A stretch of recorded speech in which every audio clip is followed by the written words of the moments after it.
ओरैनो बियो जोंनि थाखाय मोनसे गिदिर हाबाफारि। गिबियाव आङो बासायगिरि गोथां इसोर आफा जिसु ख्रिस्ट'खौ हामबायनो आरो बेजों लोगोसे नोंथांमोन प्रेसनि मानसिफोरखौहाय बरायनायजों लोगोसे हामबाय होनदों। बियो खुङै खुंबोनानै दिनैसिमावहाय 25 खेब जाबाय। बे 25 खेबावहाय जोंहा बेवहाय 553 स्टुडेन्ट्स आरो बेजों लोगोसे नियारलि 1000 पेरेन्ट्स एन्ड गार्जेनफ्रा बाहाय गेदारिं जादों दिनै बे प्रग्रामावहाय। दा जोङो बेवहाय दिनैनि बे खेबाव जोंनि बे जर्डान फुड प्लेग्राउन्डआव जोंहा जादों बे 25 खेब जोंनि बे प्रग्रामा। आरो बेजों लोगोसे जोङो गेस्ट स्पिकार हिसाबै जोंनि क'क्राझार सालम बाइबेल कलेजनि एकाडेमिक डिन मिस्टार राजेश इसवारिखौ जोङो बेवहाय गेस्ट स्पिकार हिसाबै लिंहरदों। आरो बेजों लोगोसे जोंहा डाइरेक्टर हिसाबै जोंहा मिलौ खाख्लारि सानडे स्कुल प्रमटार जोंनि बिबिसे बर' बेप्टिस्ट चार्च एस'सिएशननि सासे सानडे स्कुल प्रमटारखौ जोङो लिंहरदों। आरो बेजों लोगोसे एसिस्टेन्ट डाइरेक्टर हिसाबै जोङो सिमां बसुमतारिखौ जोङो बेवहाय लिंहरदों।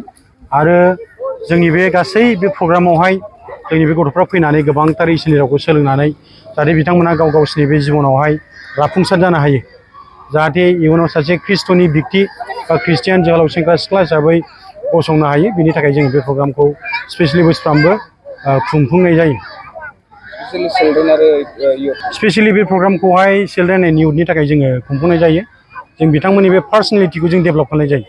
इयुनावहाय मानसिफोरजोंहाय समाजावहाय माबोरैहाय मिलिनानै थानांगौ, मारै सासे मानसिया समाजनि बिक्तिफोरखौ गावनि देरसिनफोरखौ मोजां सनमान होनांगौ, इसोरनि बोसोन बायदियै माबोरै थांनांगौ, मानो जाया लोङाबालानो थानांगौ।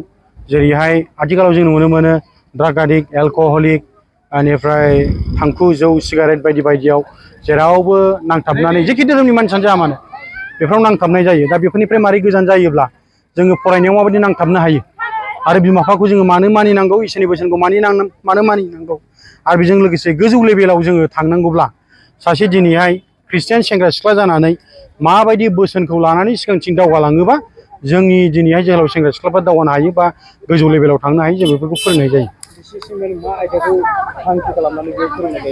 जोंनि बेवहाय दिनैनि बे मेन आयदाया जाहैबाय जोंनिया इंराजियाव बुङो ग्रयिं लिडार्स, माने जौगाबाय थानानै सासे मानसिया सासे जोहोलाव सेंग्रा सिख्लाया माबोरैहाय गुबुननो सार्भिस होनांगौ। जों दा नुनो मोनो जों गासैबो जोंनि बर'फ्रा ख्रिस्टियान नङा।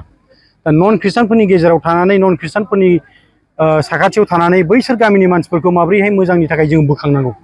जिसु ख्रिस्ट'आ बाइबेलाव होननाय दङ, सासे मानसिया जुदि नोङो गोग्लैनानै थायोबा बे गोग्लैनानै थानायखौ नोङो बेखौ गोग्लैनानै दोनगोन, खोख्लैनानैनो दोनगोन ना बेखौ नोङो बोखांगोन, बे कुइसनखौ जिसु ख्रिस्ट'आ गावनि सोलोंसाफोरनाव सोंदों आरोखि। दा जोंनिया बेनो जाहैबाय माने जोंनि बै गोग्लैनानै थानाय समाजनि मानसिफोरखौ जेखि धोरोमाव थाया मानो बिसोरखौ जोङो बोखांनानै मोजां लामा दिन्थिनाय, जाहाथे बयबो मिलि जुलि बयबो थानो हायो आरो जोङो सिगांथिं दावगालांनो हायो आरोखि।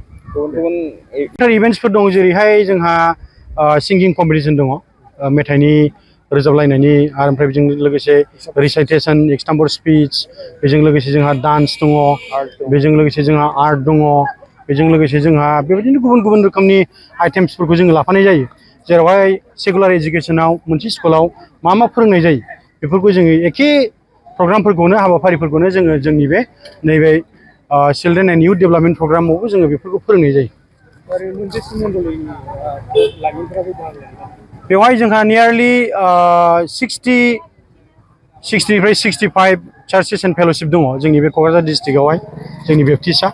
दा बेफोरनिफ्राय फैजोबनानै ओरै खनानिफ्राय हमना लादो, खोलाहा पाथिफारा क'क्राझारनिफ्राय, सोनाबहा गसाइगाव आरो बाजुगाव बे जारागुरिनिफ्राय, साहा ओरैहाय उल्थापानि सरलपारा, बेनिफ्राय फुंबिलि, सानजा ओरै कारिगाव, बे ओनसोलनिफ्राय गासैबो बेवहाय जोंनि चिल्ड्रेन एन्ड इयुथफ्रा बेवहाय गेदारिं जानानै दिनैसिमावहाय बुंनो थाङोबा मैयासिमाव रेजिस्ट्रेसना 553मोन, दिनैसिमाव जोंहा 600 जन बेवहाय गथ'फोर दङ आरो बेजों लोगोसे गार्जेनफोर 2000सो दङ बेबायदि।